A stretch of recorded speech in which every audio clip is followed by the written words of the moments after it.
Здравейте всички! Радвам се, че днеска сме тук. Днес ще ви говоря за React Native в Product Hunt. Така че, здрасти, както казахме. Аз съм Радослав Станков, може да ме намерите онлайн, общо взето като Станков pretty much навсякъде. В момента съм Head of Engineering в Product Hunt и днес ще си говорим за архитектура и как ние направихме нашата архитектура за нашия React Native App.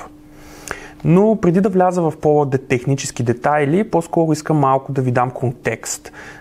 Защото една архитектура няма как да стане, ако нямаме правилния контекст. Така че, нека да започнем с контекста. Мобилният ап, за който днес ще говорим, е мобилният ап на Product Hunt. Product Hunt е като цяло един такъв този уебсайт. За този уебсайт, това му е фронтенд архитектурата и цялата друга архитектура съм говорил преди. Но днес ще се фокусираме върху нашия мобилен ап. Нашия мобилен ап, който пренаписахме декември месец. Когато бяхме решили сега време да го пренапишем този ап, защото минаха доста години без сериозни апдейти, имахме pretty much два избора. Единият избор беше Swift, а другия беше React Native. И това беше първия голям избор, който ние трябваше да направим. Преди 2 години имахме много лош експириенс с React Native. Имахме супер много проблеми и първоначално си мислехме, окей, може би ще трябва да минем на Swift. Но решихме да дадем на React Native още един шанс и се оказа, че доста от корищата, които имаше React Native, са се оправили последните 2 години. Като цяло ние седнахме, направихме един двуседмичен спайк, тествахме няколко неща. Също така в нашия екип имаме само 2 девелопери, които имаме опит с Swift. И имаме Zero девелопера, които са с Android Experience, а Android е нещо, което ни трябва като ап. Също така библиотеките за Swift, които ще ни трябват за нашия ап, основно Apollo, за да може да акцепнем GraphQL, не беше много добра версия. Също така друг плюс за React Native беше, че целият ни екип знае React и Apollo. Много патърни, много проблеми сме ги решили вече един път в фронтенда. И също така ние нямахме някаква, когато започвахме този ап, щеше да е инкрементален на ситуация. Нямаше да е окей в момента. Всичко ни е ясно. Ще трябваше много да експериментираме с UI, ще трябваше да експериментираме неща и е много по-удобно да се експериментира с React Native. Също така, както казах, ще ни трябва и Android. През 2020 също така имахме 2 експериментални апа, по които работехме за един продукт, който се казваше YourStack, който тествахме. И тези 2 мобилни апа, единия се казваше YourStack, другия беше StackCamp. И двете са бета, двете не ги релиснахме, просто бяха експерименти, защото искаме да видим какво да се случи. Това нещо, което се постигна от тези апове, че освен, че научихме много неща за продукта ни и за потребителите ни. Това, което много ни помогна чисто технически е, че имахме 2 кейса за един ап написан с React Native и един ап с Swift и техните плюсове и минуси.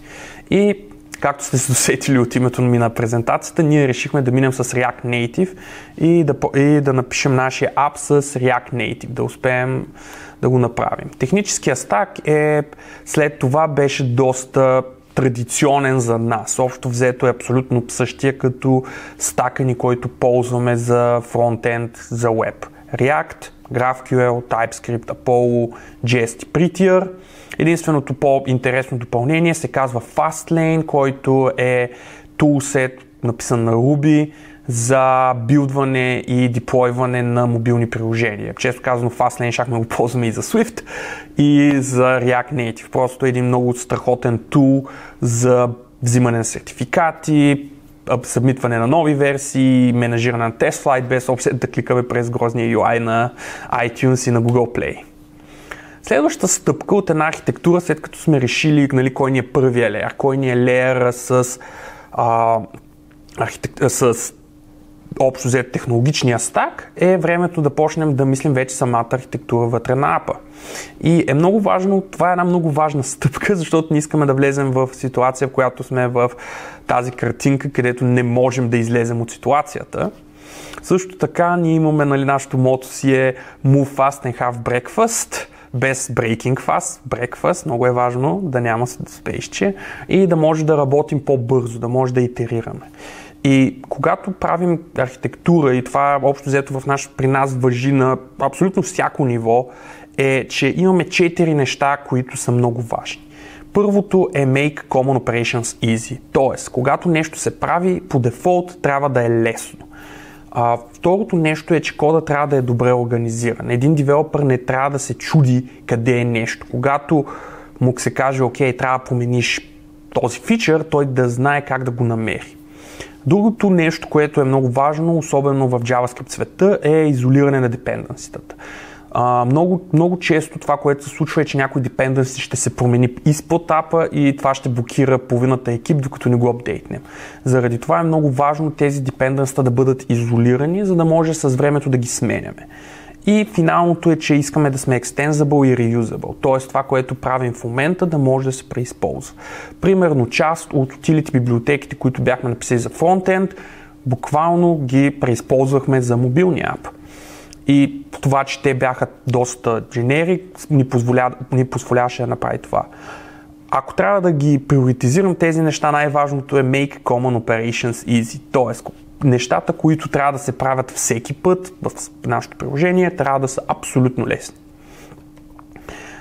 Когато гледаме кода, аз го разделям на 3 парченца. Support, Components и Screens. Общо взето това е една пирамидална структура в моята глава, където имаме един леер, първия леер, това ни е Support. Това са ни всички utility библиотеки, всичките неща, които общо взето ни правят системата да може да работи. Втория левел са компонентите. Нали, това е bread and butter на React, общо взето. Да може това нещо да е компютизирано и изолирано. И финалното нещо са екраните. Нали. Това е нещо, което вече всеки юзър вижда. Може да си го представим визуално, както е тази картинка на Voltron. Имаме пилотите, които са съпорта, те се обличат и пилотират компонентите и компонентите накрая се сглобяват и правят екрани. Ако това нещо нагледно как изглежда, когато отворим примерно директорията на нашето приложение, тя изглежда просто по този начин. Color-кодваме нашите неща и може да видим кои са support библиотеките, кои са компонентите и кои са нещата, които са ни екраните или страниците. И сега нека всъщност да видим всеки един от тези леери как всъщност ходят. И нека почнем от най-горния леер, защото по този начин ще видим как всичко останало се сглобява. Екраните започват с един файл и този файл е app.ts. Нали? Това е общо взето началото на апа. И както казахме, много е важно да може да се проследи в апа къде от какво почва. Ако един девелопър за първ път влиза в апа, това е първото нещо, което трябва да отвори app.ts, за да види всички фичери в апа. Тук трябваше да направим избор коя навигация да използваме и ние решихме да ползваме React Navigation. Експериментирахме с другата навигация, която в момента не мога да се сетя вече името и при толкова време беше, но тази беше тази, която ние решихме да използваме. И общо взето, когато се отвори нашия ап, общо взето изглежда по този начин, просто е по-дълъг. Където казваме, имаме навигационен стак, начина по който организира нашия ап, тъй като апа до някъде е версия на вебсайт, това, което различава вебсайтове от мобилни апове е, че от всеки екран може да скочите на абсолютно всеки екран. Тоест имате притимач една доста флат структура, не е както примерно ако почнем с мобилен ап, където имаме първа стъпка, втора стъпка, трета стъпка. Имаме и такива екрани, но те са по-рядко. При нас общо взето от профила на юзера може да отидете на продукт страница. От продукт страница може да отидете на коментарите. И обратно. Така че това общо взето са ни екраните. Всичките ни екрани живеят, нали, започваме като дефинираме, окей, това е началния екран и след това на всеки екран се прави тази Screen Definition. Screen Definition, общо взето всичките екрани живеят в една папка Screens. Всичките ни екрани са в flat структура, т.е. когато отворите тази папка, може да видите абсолютно всеки екран. Това, което има всеки екран е следното, нали, екран и вътре в екрана имаме празните му компоненти. Много от нашите екрани имат GraphQL заявка, която се използва да си вземе данните, има някакви utility функции, имаме цялото нещо и общо взето скрина е капсулиран. Всичко, което е в този екран, се ползва само в този екран. И това е една от най-ключовите неща в нашата архитектура, че един екран не може да аксесва кода на друг екран. Ако нещо трябва да бъде аксеснато между два екрана, то се прави reusable, за да може да се използва от всички. За да може, когато един програмист работи, примерно ако работи върху fit item обекта тук, той знае, че окей, ако аз го променя, трябва само на този екран да го тествам, а не навсякъде. Също така, като се помислим, нашите екрани всъщност са много... Всеки екран има следните пропъртита. Всеки екран започва с лейаут. И тези са стандартни. Ние имаме 3 лейаута. След това екрана обикновено има loading state, т.е. той зарежда някакви данни от сървъра, които да ги покаже.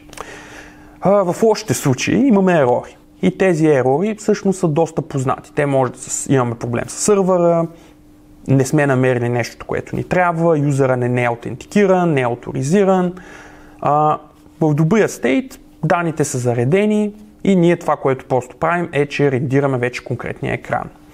И тази state система ние сме я капсулирали в едно utility, което сме оказали Create Page. Create Page общо взето е една дефиниция за всеки екран. И както казахме, making common operations easy. Всеки екран започва с тази дефиниция и всичките екрани работят по един и същи начин. Всеки екран има име, всеки екран има optional GraphQL query, което може да приеме variable. Всеки екран има един React компонент, който приема данните. Всеки екран има тип, който е лейаута, дали е push, т.е. се пушва, дали е overlay, т.е. излиза върху всичко, или е action sheet, в нашия случай дали излиза отдолу. Всеки екран може да има title, може да има фон и имаме това safe area, което е за iPhone след десятка. И всичките ни екрани използват тази функция и flow общо взето е същия. Имаме екран, име, който всеки път прави expose на create screen се експортва и app го аксесва. И един програмист много лесно може да джъмпне между различните канали и да види какво му трябва. Ето примерно как изглежда home екрана. Имаме home, имаме query-то, имаме някакви hooks, които се използват и имаме съответния екран. И от тук вече може да направим нещата каквото ни трябва. Другия ни core нещо, което в нашия app е, че архитектурата на app е GraphQL first. Целият ни data fetching, всичко минава през GraphQL. И начинът, по който това сме го вързали е, че в бекенда използваме Ruby on Rails, той прави GraphQL, през Apollo библиотеката ние използваме TypeScript, за да направи това нещо. И това е един от най-яките фичери на GraphQL и на Apollo и на TypeScript комбиниран е, че ние всъщност може да генерираме типове за всяка наша GraphQL заявка, което ни позволява да успеем да направим, да сме сигурни, че апа ни работи и няма unknown types и неща гърмят, защото пробваме да аксеснем нещо, което не съществува. Как работи това нагледно? Всеки наш компонент му се дефинира какви са му данните, които на този компонент му трябват. Примерно, за профайл аватар фрагмента, в компонента му трябва фрагмент. И този фрагмент е, че от профила му трябва име, тип на юзера и URL. От това нещо се генерира TypeScript тип, това става автоматично, програмиста нищо не прави, който автоматично казва да, имаме ID-то е string, винаги е string, не може да е null, name е string, kind е string, image URL обаче може би няма, някои юзери нямат аватар, още не са си качили. Така че за тях ще сложим дефолти, това знаем как да го обработим. Тези фрагменти ние ги взимаме от types, използваме ги, след това примерно искаме в някой друг компонент да го ползваме. Примерно профайл аватар се ползва в профайл карта. Ние в GraphQL импортваме фрагмента, взимаме картата, по този начин се комбинират тези неща и това нещо ни позволя, и това нещо накрая бъбълъпва до самата заявка, където казваме на профил екрана, вземи ми профила на юзера, покажи ми картата, вземи ми още фрагменти и това, ако си го представите, изглежда като е това дърво. Имаме query-то, което всяко query взима множество фрагменти за абсолютно всеки компонент. Ето го и по-нагледно. Екран взима компоненти и накрая цялото това нещо генерира тази магия, където ние всъщност знаем за всеки екран точно какви данни се четат, точно за кой компонент му трябват И това, което ние можем да направим е, че ако искаме да сменим, примерно, профайл аватара, който е супер долу в йерархията, искаме да сменим нещо, просто го сменяме на едно място и цялата система нагоре ще реагира без абсолютно ние нищо друго да правим. Друго нещо, което направихме, и това е директно copy-paste design pattern from the web, направихме един файл, който се казва routes.ts. И routes.ts, това, което routes.ts прави е, че е много просто, използва един JavaScript обект, който ни казва как да се отвори всеки екран. Защото много екрани им трябват някакви параметри, тези параметри трябва да са type-safe, ние общо го направихме като линкове. Ето го и тук, примерно сме си дефинирали какво ни е going back, какъв е логин, какъв е профила, имаме един тон още и имаме няколко функции, които могат да се използват, за да навигираме. Примерно, казваме от routes, върни ми дефиницията за раута на back, раута за логин и раута на профил. И примерно тук имаме някой наш компонент и в този наш компонент по този начин просто казваме окей, навигираме, вземи ме и съм готов. Това е доста честа операция, затова ние примерно си направихме в нашия core бутон да имаме функция, която се казва button to и просто му казваме route, както бихме направили с WebLink и това просто да работи. И сега, като вече почнах да говоря за buttons, минаваме на втория левел от нашата архитектура, която са компонентите. Компонентите живеят в папката Components, obviously, и Components са всички компоненти, които се използват на поне две места. Това са неща, които просто може, както в тази картинка, да ги копи, пейснем и тези неща да се ползват. Всичко в тези компоненти, което се използва на поне две места. Което значи, че когато един програмист пипа там, трябва да внимава и да знае, че трябва да провери на няколко места. Компонентите са организирани пак по директории. Първо ниво на директориите са public компонентите. Това са компонентите, които общо взето могат да бъдат аксесвани. Вътре може да имат, във всеки компонент може да си има колкото си иска правят други компоненти. Тях никой друг няма право да ги аксесва по същия начин, по който няма право да аксесваме един пейдж, не може да аксесва компонентите на друг пейдж. Всеки компонент си има фрагмент, GraphQL мутация, която се ползва за вземане на неща, някакви стилове, утилитита и каквото друго му трябва. Имаме си компоненти за текст, където примерно си казваме окей, това ни е текста, който ние ще използваме, за да може да сме консистентни. Имаме си едно утилити, което се казва spacing, общо взето, за което по-късно ще говоря, но примерно така изглежда този текст компонент, където ние си казваме, той може да е bold, centered, колко редове да има и така нататък.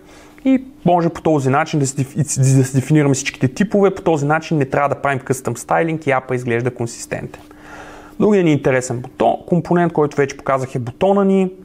Бутона ни, освен че може да ходи по линкове, той знае как да работи с промиси. Примерно, когато го тапнете и on press функцията върне промис, бутона чака този промис да се резолвне.